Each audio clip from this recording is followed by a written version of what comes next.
నమస్కారం. లక్ష్మి చెప్పే కథలకు స్వాగతం. వీణులతో వీక్షించటానికి సిద్ధం కండి. ప్రియ సఖులు, ఇప్పుడు మనం ప్రముఖ రచయిత్రి శ్రీమతి శ్రీదేవి సోమంచి గారు రచించిన ప్రియమైన జీవితం ధారావాహిక నుండి 5వ భాగం వినేద్దామండి. ఇద్దరూ కలిసి రూప గొంతు కోస్తున్నారు. రైల్లో అంది సునీత. ఇప్పుడేమైంది? ప్రసన్నంగానే అడిగాడు మురళి. అతడంత నలుప, వయసులో కూడా బాగా తేడా ఉంది. అతని ఉద్యోగం ఆస్తి చూపించి దాన్ని మభ్యపెట్టారు. కాకి ముక్కుకి దొండపండులా ఉంటుంది వాళ్ళ కాంబినేషన్ అంది సునీత. చెల్లెల్ని కాబోయే మరిదిని చూస్తున్న తూకం ఒకసారి అటు మరొకసారి ఇటు మొగ్గుతోంది. మంచి సంబంధం, సుఖపడుతుంది. కానీ అతను బాలేడు, బాధపడుతుందేమో. ఆ ద్వైధీభావం నిలువనివ్వటం లేదు. మనుషుల్ని ప్రేమించటం స్వరూపకు తెలిసినంతగా సునీతకు తెలియదనిపించింది మురళికి. స్వరూప ముందర సుమిత్రను ప్రేమించింది. సుమిత్ర కోసమే కావచ్చు, భార్గవ మీద ఇష్టాన్ని పుట్టించుకుంది. సునీత తనను తను ప్రేమించుకునే వ్యక్తి. అదే కదా అపరిపక్వత అంటే. తనను తాను ప్రేమించటానికి, జీవితాన్ని ప్రేమించటానికి చాలా తేడా ఉంది. తనను తను ప్రేమించుకోవటానికి ఒక్కోసారి చాలా కోల్పోవలసి ఉంటుంది. జీవితాన్ని ప్రేమించినప్పుడు త్యాగం, సర్దుబాటు తప్పనిసరి. వాటికి బదలాయింపుగా అందమైన అనుబంధాలుంటాయి. రాత్రి అంతసేపు స్వరూప మీతో ఏం మాట్లాడింది? కుతూహలంగా అడిగింది సునీత. తేజ ఎవరు? ఆమె కోణంలో నుంచి అతన్ని పరిచయం చేసుకోవాలని అడిగాడు. మాకు తెలిసిన వాళ్ళ అబ్బాయి. సుమిత్రను అతనికి ఇద్దామనుకున్నారు. ఇంతలో నాన్న పోయారు. కొన్నాళ్ళు ఉత్తరాలు రాసేవాడు, ఫోన్ చేసేవాడు. తర్వాత మాట్లాడకుండా ఉండిపోయాడు. నాన్న పోయినప్పటికీ మెడిసిన్ చదువుతూ ఉండేవాడు. ఇప్పటికీ చదువైపోయి ఉంటుంది. ఇప్పటిక సుమిత్రను ఎందుకు చేసుకుంటాడు? ఇంకే డాక్టర్నో చేసుకుని ఉంటాడు. ఇది మాత్రం అతన్ని మర్చిపోలేకపోతుంది. ఒకవేళ అతను పెళ్లి కాకుండానే ఉన్నా ఇంకా ఇప్పుడెలా కుదురుతుంది అంది. ఎందుకు కుదరదు అడిగాడు మురళి. నాన్నకు వచ్చిన డబ్బంతా ఎలా తాగలేశారు. రూప పెళ్లికి అప్పు చేస్తుందిట. అవి తీరేసరికి మమత తయారవుతుంది. ఇవి కాక డెలివరీలు, ఫంక్షన్లు. మన దగ్గర వేసిన వేషాలు వాళ్ళ దగ్గర వేస్తే చెప్పు తీసుకొని తంతారు. అదీగాక పెళ్లి చేసుకుని తనతో తను వెళ్ళిపోతే అమ్మనెవరు చూస్తారు? మాకింక పుట్టింటి ఆశ ఉండదా అంది. సునీత సుమిత్రలా కాదు, మమ్మల్ని చూసే విధానం వేరుగా ఉండేది అని రాత్రి స్వరూప తనతో అన్న మాటలు గుర్తొచ్చాయి మురళికి.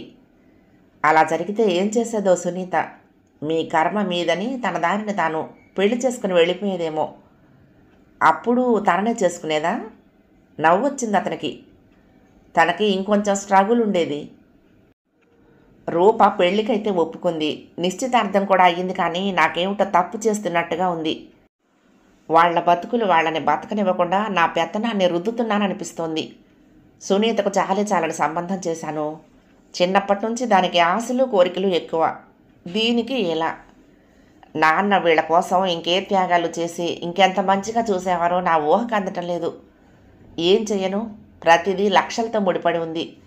చదివించాలన్నా, ఇంకా మంచి సంబంధం తేవాలన్నా. కళ్ళల్లో నీళ్లు తిరుగుతూ ఉండగా అంది సుమిత్ర. చెల్లెళ్ళంటే నీకు ఎంత ప్రేమ, ఆప్యాయంగా అంది నీలిమ. నాకు తెలిసి డబ్బుది జీవితంలో బలమైన పాత్రే కాదనను. కానీ జీవితాన్ని డబ్బుతో కొలవటం కన్నా అదృష్టంతో కొలిస్తే మనశ్శాంతి ఉంటుంది. మీ నాన్న ఉన్నా తన కూతుళ్ళు ఏ రాజమహల్లోనో పుట్టి ఉంటే రాణివాసపు సౌఖ్యాలు అనుభవిస్తూ ఉండేవారని బాధపడేవారు తప్ప నీకన్నా ఎక్కువగా ఏది చేసేవారు కాదు సుమిత్ర అంది. సుమిత్ర బలవంతంగా నవ్వింది. రూపకు చేసేసి నువ్వు చేసుకోకూడదు? కొంతసేపటి తర్వాత అడిగింది నీలిమ.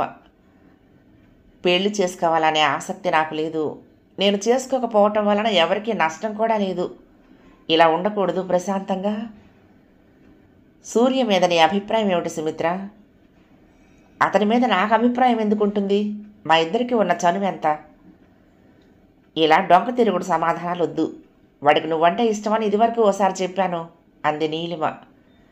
నా సమాధానం ఇప్పుడు అదే. స్థిరంగా ఉంది సుమిత్ర జవాబు. ఆమె మనసు గెలుచుకోవలసిన బాధ్యత సూర్యదేనని అర్థమైంది నీలిమకి. నీ ఫ్రెండ్ అంత డల్గా ఉంటుంది ఎందుకు అడిగాడు సూర్య. 1000 కళ్ళతో గమనిస్తాడు సుమిత్రని. లీవ్ మీద ఉన్నాడు. రోజు మొత్తంలో ఎక్కడో ఒకచోట ఆమెను చూస్తాడు.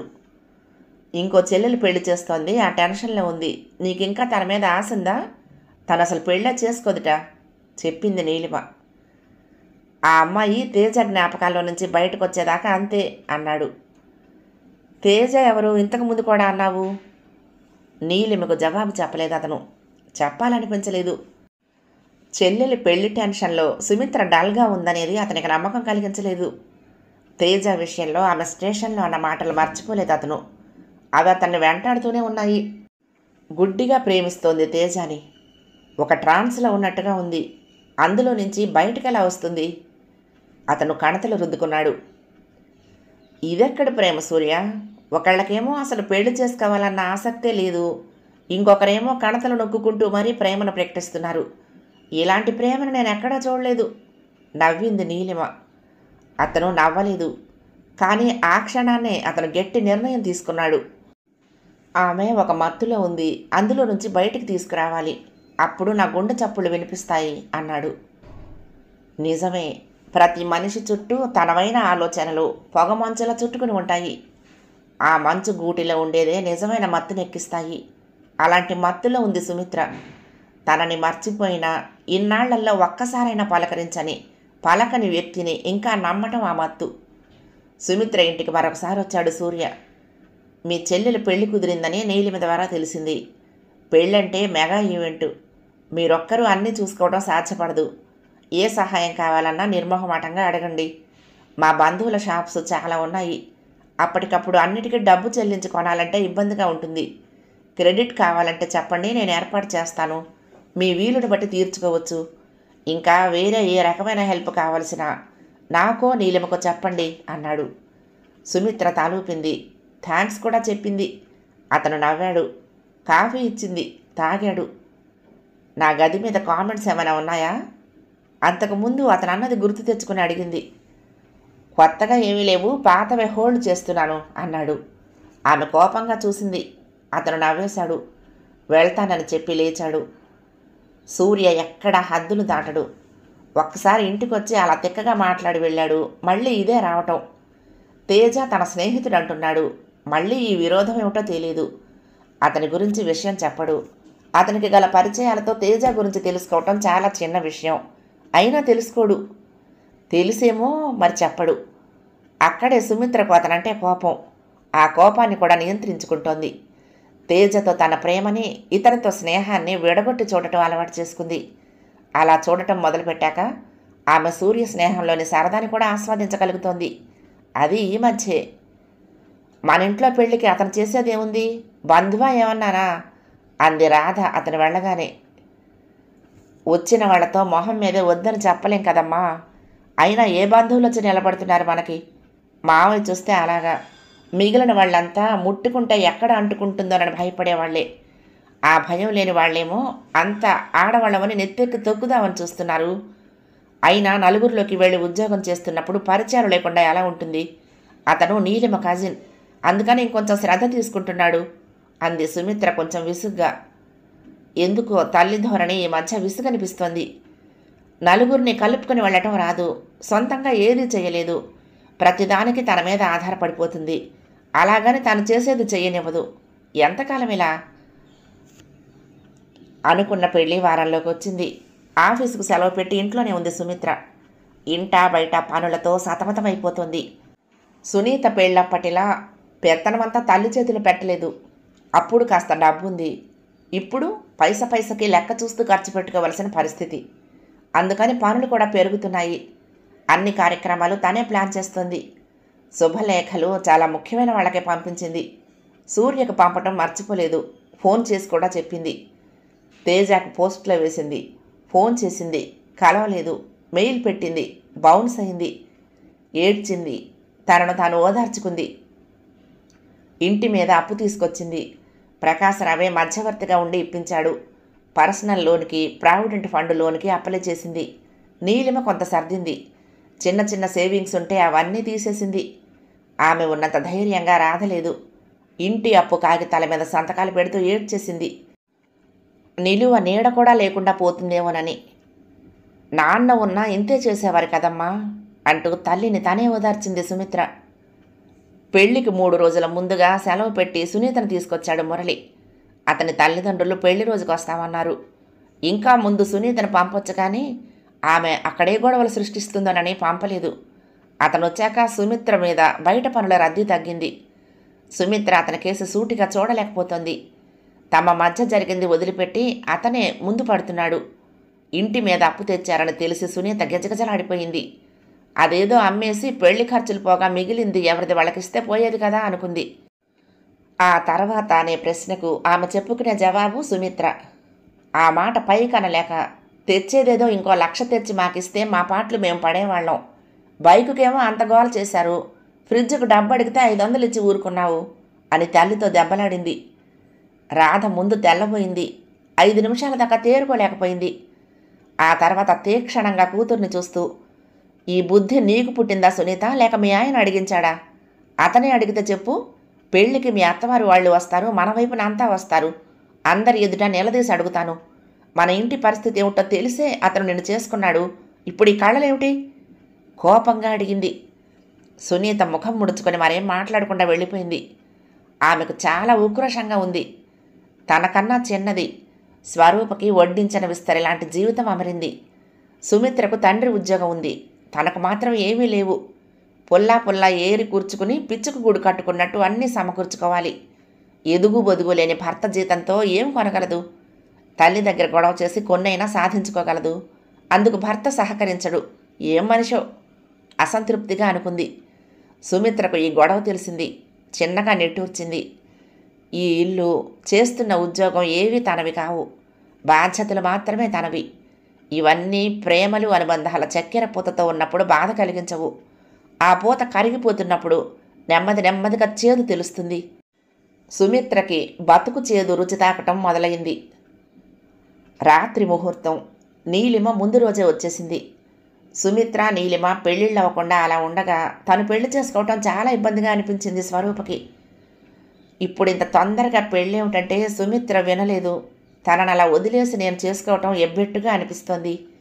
మీరు చేసుకోలేదంటే సరే, మీకు ఆదర్శం ఉంది అంది నీలిమతో తనను అలంకరిస్తున్నప్పుడు. సూర్యను చూశావా అడిగింది నీలిమ. స్వరూప తలూపింది. అతని ప్రసక్తి ఇప్పుడెందుకు అర్థం లేదు. అతను సుమిత్ర కరుణా కటాక్షాల కోసం తాపించిపోతున్నాడు. నువ్వేం బెంగపెట్టుకోకు, ఎప్పటికో ఒకప్పటికి వాళ్ళిద్దరూ పెళ్లి చేసుకుంటారు అంది నీలిమ అభయం ఇస్తున్నట్లు. స్వరూప ఏదో చెప్పబోతూ ఉంటే అదేమిటో తెలుసు అన్నట్లుగా నవ్వింది నీలిమ. పెళ్లికి ముందొచ్చాడు సూర్య. ఎలాగా నీలిమ ఉంది, ఏదైనా అవసరం ఉంటే సుమిత్ర మొహమాట పడినా నీలిమ ఫోన్ చేస్తుందని ఉండిపోయాడు. వచ్చాక అప్రమేయంగానే పనుల్లో కూరుకుపోయాడు. ఈవెంట్ మేనేజర్లు దగ్గరుండి అన్నీ అమర్చిపెట్టిన పెళ్లి కాదు.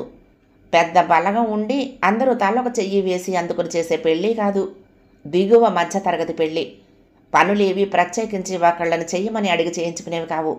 గాల్లో తేలే పురమాయింపులు. 10 మంది 10 వైపుల నుంచి పిలుస్తారు. 10 రకాల వస్తువులు అడుగుతారు. అవి చూసేలోపు ఇంకొక 10 పనులు తయారవుతాయి. అంతా గందరగోళం. సుమిత్ర వెంటే తిరుగుతూ అన్నీ చూసుకుంటున్నాడు అతను. సూర్య వచ్చి ఇలా బాధ్యత పంచుకుంటూ ఉంటే తెలియని రిలీఫ్ కలిగింది ఆమెకి. అంతలోనే గుండెల్లో నుంచే బాధ ఎగజిమ్మింది. ఏమైపోయాడు తేజ? తన పక్కన నిలబడి అన్నీ చూసుకోవలసిన వాడు అతని స్థానంలోకి మరొకరు వచ్చేదాకా ఎందుకు ఉపేక్షిస్తున్నాడు? ఆమె కళ్ళు కన్నీళ్లు చెలమలయ్యాయి. ఏదో పనున్నట్టు అక్కడి నుండి వెళ్ళిపోయింది. చాలాసేపటికి మళ్ళీ కనిపించింది సూర్యకి. కానీ ఆమె కళ్ళు ఎర్రగా ఉన్నాయి. చిన్నగా నిట్టూర్చాడు. పెళ్ళైపోయింది. సూర్య ఆర్ట్ పీసు బహుమతిగా ఇచ్చాడు. బయట నుంచి వచ్చిన వాళ్ళంతా బఫేకి వెళ్లారు. మగ పెళ్లి వాళ్లను భోజనాలకు ఆహ్వానించటం, వాళ్లకు మర్యాదలు చేయటం అంతా హడావుడిగా ఉంది. వాళ్ల భోజనాలు అయ్యేసరికి ఆడపెళ్లి వాళ్ళంతా భోజనానికి కూర్చున్నారు. ఈ హడావుడంతా అయ్యేదాకా సుమిత్ర అతనికి కనిపించలేదు. నీలిమ కూడా ఆమెతోనే ఉంది. అతన్ని తిన్నావా అని అడిగిన వాళ్ళు లేరు. అంతదాకా అన్నీ తనవే అనుకుని చేసినవాడు స్వతంత్రంగా తాను భోజనానికి వెళ్ళలేకపోయాడు. రాధ అతన్ని చూసింది కానీ చూడనట్టుగా ఊరుకుంది. అది అతని దృష్టిని దాటిపోలేదు. తను ఇక వెళ్ళిపోవాలా? ఇంకా సుమిత్రకు తన అవసరం ఏమైనా ఉంటుందా? సూర్యకు అర్థం అవ్వలేదు. సందిగ్ధంగా మ్యారేజ్ హాల్లో నుంచి బయటకు వస్తూ ఉంటే సుమిత్ర ఎదురుపడింది. మీకోసమే వెతుకుతున్నాను, భోజనం చేశారా అడిగింది. చేసినట్టు లేరు, ఆడపెళ్లి వాళ్ళని ఎవరూ తినమని అడగరు, అన్నీ మీరే అనుకుని చేసి ఈ విషయంలో సిగ్గుపడితే ఎలా?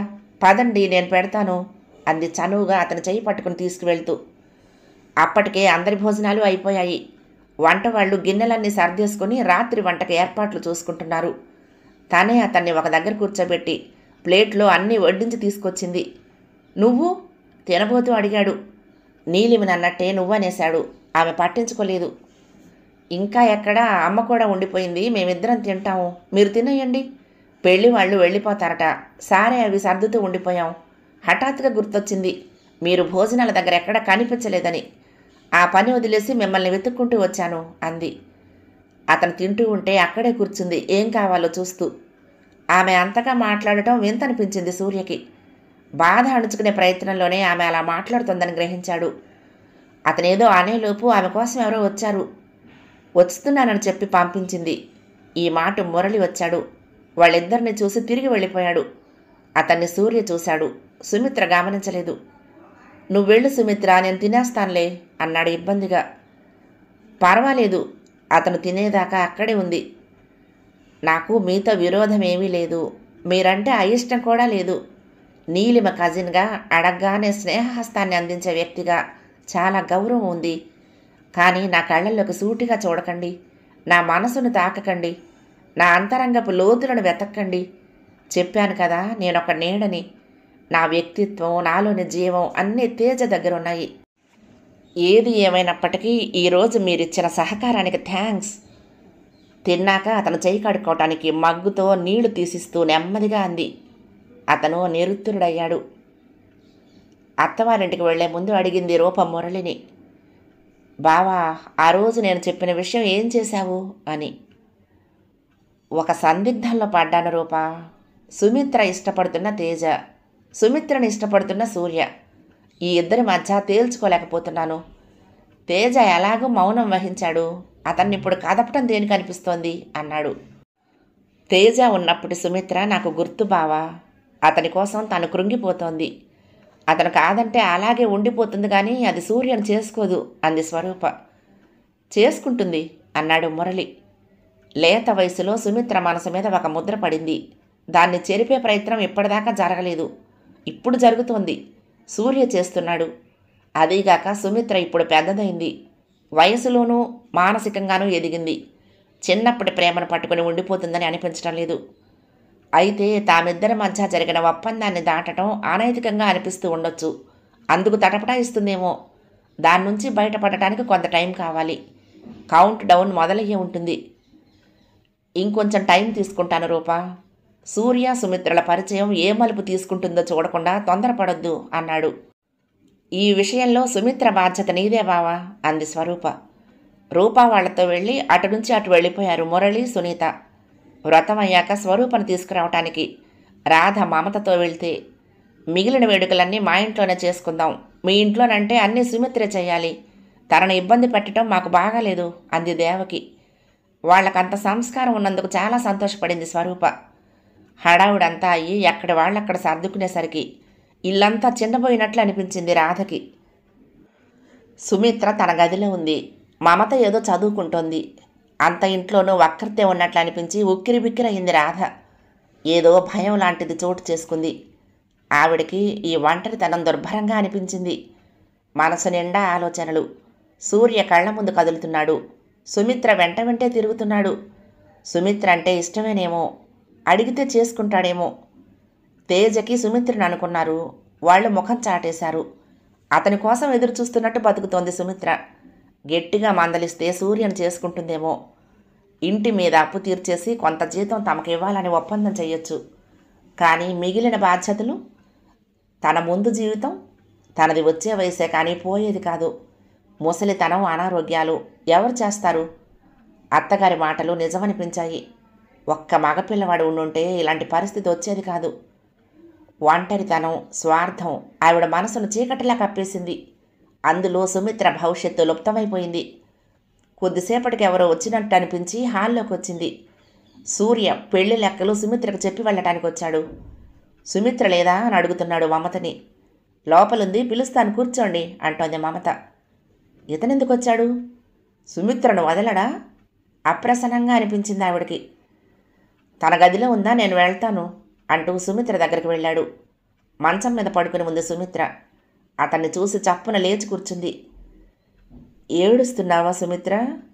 అతని గొంతు దయగా ఉంది. చచ్చిపోవాలనిపిస్తోంది సూర్య. చేతుల్లో ముఖం దాచుకుంది. ఎందుకు? నీకెలా చెప్పను? ఎలా చెప్తే నీకు అర్థమవుతుంది?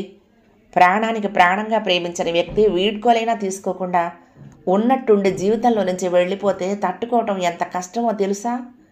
నాకు ప్రతి క్షణం అతనే గుర్తొస్తున్నాడు అంది. తనని గుడికి రమ్మన్నాడు. వెళ్ళింది. మాట్లాడుకున్నారు. అతని చదువైపోయాక పెళ్లి చేసుకుందామంటూనే అమ్మవారి ముందు నిలబడి ఉండగా 2 ప్రమాణాలు చేసి తమ పెళ్ళి అయిపోయింది అన్నాడు. చివర్లో చెప్పిన ఆ ఒక్క మాట ఎంత బలమైనది. వాగ్బంధమై తనను కట్టిపడేసింది. అంత మాత్రాన ఎవరికి చెప్పలేదు. ఎవరికి చెప్పినా ఆధారాలు అడుగుతారు. ఎవరి దాకానో ఎందుకు? సూర్య చాలు వెక్కిరించడానికి. సూర్య బలంగా శ్వాస పీల్చి వదిలాడు. నిన్ను బాధ పెడుతున్నది ఒంటరితనం సుమిత్ర. తేజ వాడి జ్ఞాపకాలు కావు. మీది బాల్య స్నేహం. తెలిసి తెలియకుండా ఏమైనా అనుకున్నారేమో. వాటి చుట్టూ కొన్ని ఊహల్ని అల్లుకుని నిన్ను నువ్వు కట్టేసుకున్నావు. అది ప్రేమ కాదని అర్థమైతే అతన్ని నువ్వే మర్చిపోతావు. కొన్ని సంవత్సరాలుగా పలకని వ్యక్తి మీద ప్రేమ ఏమిటి? నాకు నువ్వంటే చాలా ఇష్టం. పెళ్లి చేసుకుందాం సుమిత్ర, సంతోషంగా ఉంటావు నచ్చ చెప్తున్నట్టుగా అన్నాడు. ఆమె తలదించుకుంది. అతను తన వ్యాలెట్లో నుంచి ఆమె ఫోటో తీశాడు. ఇది నీ దగ్గరికి ఎలా వచ్చింది? ఆశ్చర్యంగా అడిగింది. అతను ఆ సంఘటన చెప్పాడు. నిజం తెలుసుకో సుమిత్ర. ఈ ఫోటోకి వాళ్ళిచ్చిన చోటు పాత పేపర్ల మధ్య. తర్వాత వాటిని తీసేసేటప్పుడు చెత్త అమ్ముకునేవాడి దగ్గరకు వెళ్ళిపోయేది. నాకెందుకు అది నచ్చలేదు. నాతో తీసుకొచ్చాను. ఆ రోజున వాళ్ళమ్మ నీ ఫోటో తీసి పడేస్తూ ఉంటే తేజ ఏమీ మాట్లాడలేదు, చూస్తూ ఊరుకున్నాడు అంటూ ఒక్కసారి ఆగిపోయాడు. సుమిత్ర ముఖం ఎర్రబడింది. అతను చెప్తున్న దాన్ని నమ్మలేకపోయింది. ఫోటో ఉంది సాక్ష్యంగా. నమ్మక తప్పదు. జీర్ణించుకోలేకపోతోంది. తేజ అలా ఎలా చేయగలిగాడు? దుఃఖం సుళ్ళు తిరిగింది లోపల. చెప్తున్న సూర్యలో ఉన్నట్లుండి మార్పు. ఎన్నో ఏళ్లుగా అర్థం కాక బాధ పెడుతూ ఉన్న విషయం ఒక్కసారిగా మంచు విడ్డట్టు విడిపోయిన భావన. అవును, తేజ ఆ రోజును చూస్తూ ఊరుకున్నాడు. ఆ చూపుల్లో నిస్తేజం అసహజంగా అనిపించింది. ఇంకా గుర్తుంది. దేవుడా, అప్పుడు అర్థం కాలేదు కానీ ఇప్పుడు చూచాయిగా తెలుస్తోంది. ఆ తర్వాత అతడు తనకు దూరంగా జరిగాడు. కొంతకాలానికి పూర్తిగా పలకకుండా వెళ్ళిపోయాడు. ఒక్క చేతి చప్పట్లుండవు. అతనికి లేనిది తనకు దేనికని తను దూరంగానే ఉండిపోయాడు. కానీ ఆ చూపుల్లోని తేడా? అప్పుడు తనది చిన్న వయసు, అపరిపక్వత. కానీ ఇప్పుడు తన అనుమానం నిజమేనా? హఠాత్తుగా సూర్యలో మార్పు ఎందుకు వచ్చిందో అర్థం కాలేదు సుమిత్రకు. ఏమైంది అడిగింది. అతను సర్దుకున్నాడు. నీ ఫోటో నేను తెచ్చుకుని జాగ్రత్తగా దాచాను. మీ విషయం పెళ్లిదాకా వచ్చి ఆగిందని తేజ తల్లి మాటల్లో తెలిసింది. మనుషుల అంతర్ముఖమేదో తెలిసిపోయినట్లు అనుభవరహితమైన ఆ వయసులోనే ఒక భావన. నీ పట్ల నాకేదో బాధ్యత ఉందనిపించేది. ఈ అవమానం గురించి నీకు చెప్పాలనుకునేవాణ్ణి. కానీ నాకు నువ్వెవరో తెలియదు. ఎక్కడుంటావో, ఏం చేస్తూ ఉంటావో, నిన్నెలా కలుసుకోవాలో ఏదీ తెలియదు. నీలిమ నా కజిన్. మా కుటుంబాల మధ్య ఆస్తి తగాదాలున్నాయి. అందుచేత మాకు రాకపోకలు. అయితే మేమిద్దరం మంచి స్నేహితులం. తన కోసం మీ ఆఫీస్కి వచ్చినప్పుడు నిన్ను చూశాను. అప్పుడు నాకు కలిగిన దాన్ని షాక్ అంటే చాలా చిన్న పదం. నువ్వెవరో తెలియకుండా నీ ఫోటో నా దగ్గర ఉండటం, ఆ తర్వాత నువ్వే కనిపించటం ఒక తమాషాలా, ఆటలా అనిపించింది. నీలిమ ద్వారా నీ గురించి తెలుసుకున్నాను. నువ్వెవరికో తరచూ ఉత్తరాలు రాస్తూ ఉంటావని చెప్పింది. ఆ ఎవరో నేను ఊహించగలిగాను. నా దగ్గరున్న నెంబర్కి ఫోన్ చేశాను, కలవలేదు. మెయిల్ చేశాను, బౌన్స్ అయింది. వెళ్ళి కలవాలని చూశాను, వాళ్ళు ఆ ఇంట్లో లేరు అన్నాడు సూర్య. ఎందుకు చేశారు ఇవన్నీ? కొన్నింటికి జవాబులుండవు సుమిత్ర. చాలాసేపు మాట్లాడలేదామె. ఫోటోను చూస్తూ ఉండిపోయింది. నేను తేజాన్ని చూసి కానీ ఏ విషయం మాట్లాడను నెమ్మదిగా అంది. సూర్యకి బాగా కోపం వచ్చింది. ఆమె తనను నమ్మటం లేదా? పర్వాలేదు, తను ఆమెకి ఏమీ కాడు. తన ద్వారా తెలిసిన విషయాన్ని నమ్మాల్సిన అవసరం కూడా లేదు. కానీ ఆమె దుఃఖాన్ని చూస్తూ తట్టుకోలేకపోతున్నాడు. సమస్య ఒకటి వచ్చినప్పుడు దాన్ని పరిష్కరించుకునే దారి చూసుకోకుండా ఆ సమస్యని పట్టుకుని వెళ్ళటం అతనికి నచ్చదు. ఇంతకాలం సుమిత్ర తల్లి ఈ విషయంలో ఎందుకు మౌనంగా ఉంది? ఆవిడకు తెలుసా ఈ పెళ్లి జరగదన్న విషయం? తెలిసి మౌనంగా ఊరుకుందా? ఎన్నో ప్రశ్నలు అతనిలో. మమత ఇద్దరికి కాఫీ తీసుకుని వచ్చింది. సుమిత్ర కన్నా దాదాపు 10 ఏళ్లు చిన్నది. ఇద్దరికి వయోభేదం బాగా తెలుస్తోంది. 2 కప్పులు మీ అక్కనే తాగమను, ఏడవటానికి బాగా బలం వస్తుంది. కోపంగా అని వెళ్ళిపోయాడు. అతను వెళ్ళగానే రాధ వచ్చింది. ఎందుకే? అతను ఎందుకు వచ్చాడు? సరాసరి నీ గదిలోకి రావటం ఏమిటి? ఈ చుట్టరికాలేమిటి? కొంచెం కోపంగా అడిగింది. మమత తల్లి చేయి పట్టుకుని బలవంతంగా అక్కడి నుండి తీసుకుని వెళ్ళిపోయింది. సూర్య సుమిత్రను ప్రేమిస్తున్నానని ప్రకటించాడు. ఇప్పుడు ఒక భయంకరమైన నిజాన్ని ముందుంచాడు. ఇప్పటిదాకా ఆమెకు సొంత జీవితం లేదు. తల్లి చెల్లెళ్ళు తప్ప ఇంకొకరి గురించి ఆలోచించగలిగే అవకాశమే లేదు. బాధ్యతలు చాలా వరకు తీరాయి. ఇప్పుడిక ఆలోచించవచ్చుననుకుంటే ఆ ఆలోచనలన్నీ తేజ చుట్టూనే. అతను ఇలా ఎందుకు చేశాడు? చేసిన ప్రమాణాలు ఏమయ్యాయి? నిలదీసి అడగాలనే బలమైన కోరిక. ఎలా కలుస్తాడు? సూర్య అన్నట్టు తమది కేవలం చిన్నప్పటి నుండి ఉన్న స్నేహమేనా? అందుకే అంత తేలిగ్గా తుంచేయగలిగాడా? తనెందుకు గ్రహించలేకపోయింది? అవమానం, దుఃఖం నిలువునా కుదిపేస్తూ ఉంటే నిస్సహాయంగా ఉండిపోయింది. ఆ క్రమంలో కొన్ని కొత్త ఆలోచనలు అలజడిగా ఉన్న మనసుని మరింత కల్లోలం చేస్తున్నాయి. స్వరూప అన్న ఘనీభూత శిల బద్దలైంది సుమిత్ర ఇంట్లోనే, ఆమె గదిలోనే. అతన్ని చూసి రాధ బాహాటంగానే తన అప్రసన్నతని ముఖంలో ప్రకటించింది. సూర్య తీక్షణమైన చూపుల్ని ఎదుర్కోలేక పక్కకు తప్పుకుంది. తేజ గురించి తెలిసిన నిజాలు సూర్యను దిగ్భ్రాంతికి గురిచేశాయి. ఆ రోజుటి అతని తేడా చూపుల వెనుక చాలా ఉంది. యువత భవిష్యత్తు నాశనం చేసేది, దేశ ఆర్థిక వ్యవస్థను అస్తవ్యస్తం చేసేది ఉంది. అతను డ్రగ్ అడిక్ట్. అప్పటికే అమ్మకం చేస్తూ జైల్లో ఉన్నాడు. ఇప్పుడు అందుకే ఎవ్వరికీ దొరకకుండా పలక్కుండా ఉండిపోయాడు. మంచివాడే. సుమిత్రతో బంధం తెంచుకున్నాడు కానీ ఆమెను అందులోకి లాగలేదు. తేలిగ్గా అందులో ఇరుక్కునేది. ఆ 4 ఆడపిల్లల జీవితాలు అస్తవ్యస్తమయ్యేవి. అందమైన పొదరింటి లాంటి ఆ ఇంటి గురించి అలా అనుకోవటానికే కష్టం అనిపించింది. ఇవన్నీ క్లుప్తంగా చెప్పాడు సుమిత్రకి. నమ్మలేనట్లుగా చూసింది. డ్రగ్సా? తేజానా? అలా ఎలా? పదే పదే అడిగింది. వినటమే కానీ ఆమెకు ఆ విషయం గురించి ఏమీ తెలియదు. అది ఎంత పెద్ద నేరమో ఆమె ఊహ కాందని విషయం. హత్య అనేది అన్నిటికన్నా పెద్ద నేరంగా మనుషుల మెదళ్లలో ముద్రపడిపోయి ఉంటుంది. నిజానికి మిగతా వాటితో పోలిస్తే దాని యొక్క ఇంపాక్ట్ తక్కువ. అక్కడ పోయేది ఒకటో కొన్నో ప్రాణాలు. కానీ ఇక్కడ విలువలు, నైతికత, ఆరోగ్యం అన్నీ పోయి కొన్ని లక్షల మంది పిల్లలు నిర్వీర్యం అవుతున్నారు. ఆ పిల్లల కుటుంబాలు ధ్వంసమవుతున్నాయి. సుమిత్ర, జరిగిందేదో జరిగిపోయింది. నువ్వు తేజాని మర్చిపో. నీ బాధకి ప్రేమకి అతను అర్హుడు కాడు. నచ్చ చెప్తున్నట్టుగా అన్నాడు సూర్య. అంతేనా? ఇక్కడితో సరా? తండ్రి పోయి కలలన్నీ చెదిరిపోయి దుఃఖంలో కూరుకుపోయి ఉన్న రోజున అతను తనకిచ్చిన ఓదార్పు, ధైర్యం తను ఎలా మర్చిపోగలదు? అతనికి కూడా అలాంటి ఓదార్పు, సాయం కావాలేమో. ఏది అడగకుండా, ఏది అందివ్వకుండా పక్కకి తప్పుకోవటం ఎలా సాధ్యం? నేను అతన్ని చూడాలి సూర్య అంది. ఎందుకు? తెలివుందా నీకు అసలు? వాడు చేసింది చిన్న నేరం కాదు అన్నాడు ఆవేశాన్ని అణచుకుని. మీ పోలీస్ డిపార్ట్మెంట్కి ప్రతి చిన్న తప్పు నేరమే అంది సుమిత్ర. వాడిరుక్కున్నది చిన్న దాంట్లో కాదు సుమిత్ర. అయితే వదిలేస్తావా? జైలు బయట వాడికి సేఫ్టీ లేదు, చంపేస్తారు. ఎవరు చంపుతారు? సుమిత్ర, నువ్వు ముందు ఆవేశాన్ని కంట్రోల్ చేసుకో, నిదానంగా మాట్లాడుకుందాం. అలా కూర్చో ప్లీజ్ అన్నాడు. నన్ను ఏమార్చాలని చూడకు. నీకు అన్నీ తెలుసు. నీకు తెలిసి కూడా నువ్వెలా ఊరుకున్నావు? పైగా నా దగ్గర దాచావు. అతను అక్కడ జైల్లో ఉంటే నువ్వు నాతో ప్రేమ కబుర్లు చెప్తున్నావు. తప్పనిపించట్లేదా? అతను నీకు స్నేహితుడే సూర్య. ఆ విషయం మర్చిపోకు. స్నేహితుడిని మోసం చేయాలనుకుంటున్నావా?